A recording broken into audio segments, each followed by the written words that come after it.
That tornado is half a mile high. Every duck that sees that will fall in behind them. Now, I don't want them eating all my food, and I won't let them, but they're great attractants for the other waterfowl to say, hey, here's food. And they'll go land and, around them.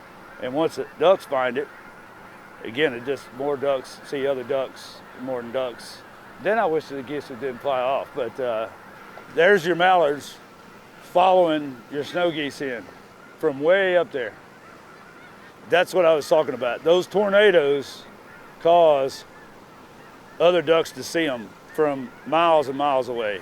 I mean, we got ducks within range right here. But look at all these are all mallards.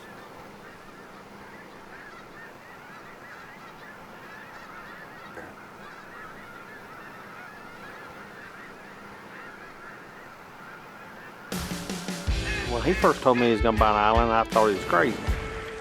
Our goal is to get 937 acres underwater. It's not normal to leave crop in the ground. I want to do it for the waterfowl.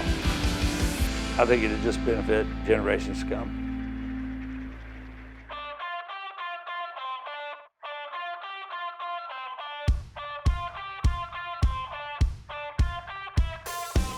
One of the things that's different from last year, what you didn't see was a duck blind, or us in one anyway. We did talk about our Wounded Warrior blind out of the ground a little bit and talk about it, but this year we got all that stuff in the ground.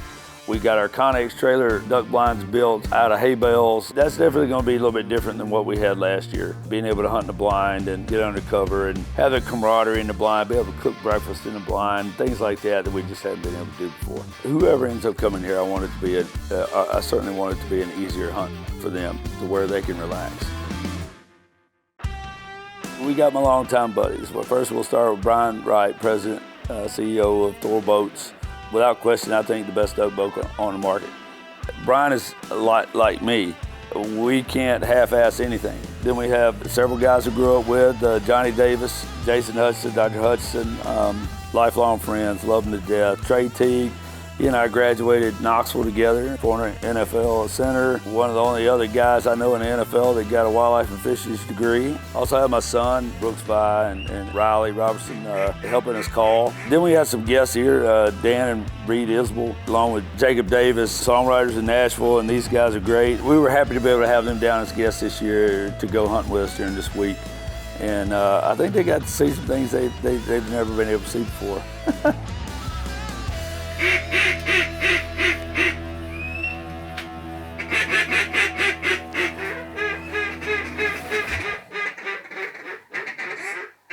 Kill him right there, kill.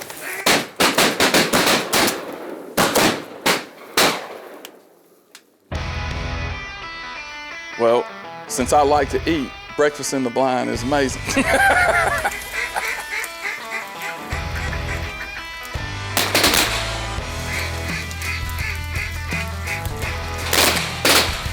Eggs and bacon and biscuits on a Blackstone griddle. It's rare that I'm in a blind that I can actually stand up in completely. These are the most comfortable duck blinds that I've been in, without a doubt. And when I can stand up, that's comfort. We got the soundproofing, that foam, we put all that on the walls. We got about 6-7 heaters that run along the wall through a big propane tank that we have running out the back. The infrastructure that Rusty's put in place as far as duck blinds and things of that nature compared to last year to this year has been remarkable. He's spent a lot of money, a lot of time in building blinds, getting them in the right locations, and making it really comfortable for the hunter when they come and very enjoyable for the hunter. It'll stay warm, stay dry, eat. This is comfort hunting and killing birds.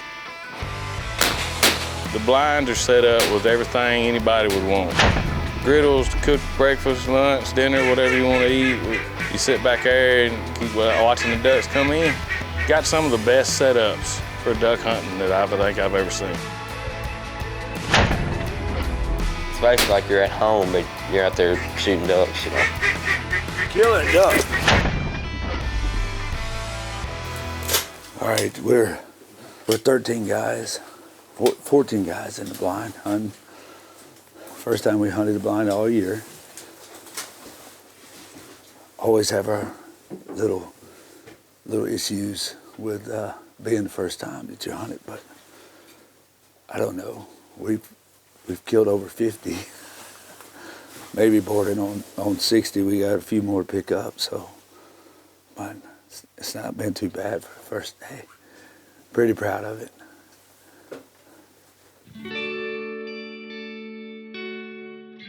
One thing that a lot of people don't realize is the last 2 years, Rusty's just been letting these ducks imprint. And what he means by imprint is not putting pressure on the ducks. Last year, this year being year 2, hunting 1 week out of the year, just kind of showcase what the possibilities are on this farm. There's rest areas here. Even when we're in the middle of hunting here, like we are now, there's still areas on the property that ducks are resting.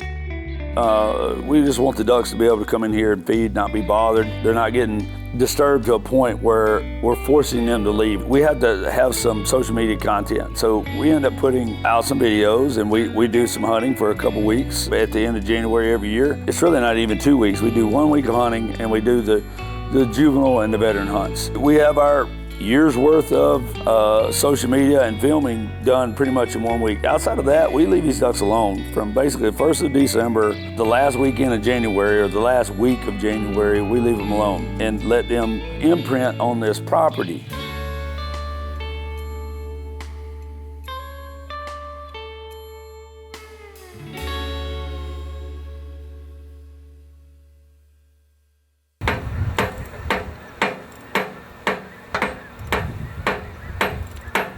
Hey, Tom, hey, come here.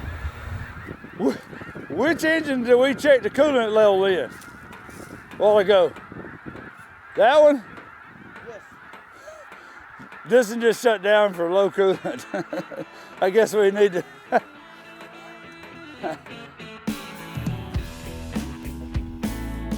When you're running a lot of engines and motors and water and equipment, I mean, anybody that farms for a living will tell you stuff breaks, right? If you want to think that you're going to not have some setbacks or some things that break, that would be a misconception.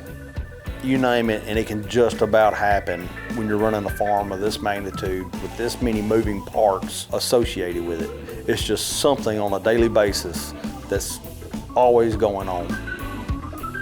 As soon as you think everything's going good, Murphy's Law takes effect. But just to be honest with you, any farm will tell you that's just farming. It's just part of it. And what we're doing here is farming for ducks. When things break, I am that guy. That's what I do here on this island. To make sure things happen, I've got to figure it out. I've got to make it work. It don't matter if I got to stay awake 24/7 to make it happen. I've got to make it happen.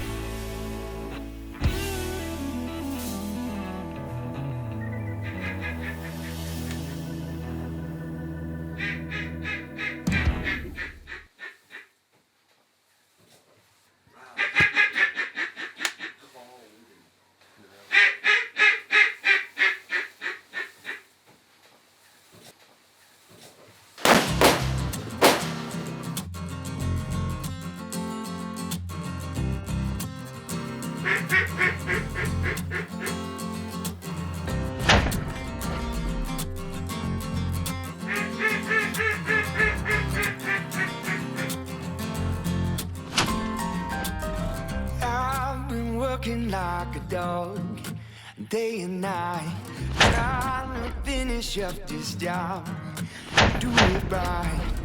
There's only a few things that a man like me needs, and Jesus whiskey and go right next to me singing. I've got a lot of people asking, what are you gonna do? A place gonna outfit on it? You're gonna guide hunt? Hey man, I'm ready to book a guide hunt or whatnot. I'm not sure.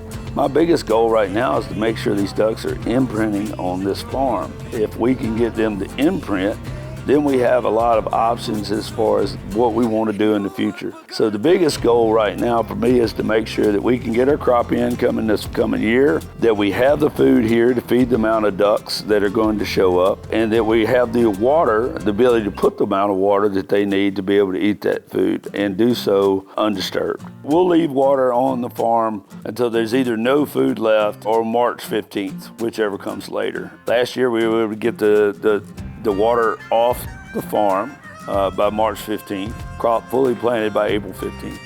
Right now we have quite a few more ducks in January than we had last year. We're holding somewhere between 150 and 200,000 ducks a day. I'd say about 60% of our food supply is eaten, but we're still raising up water levels as we speak.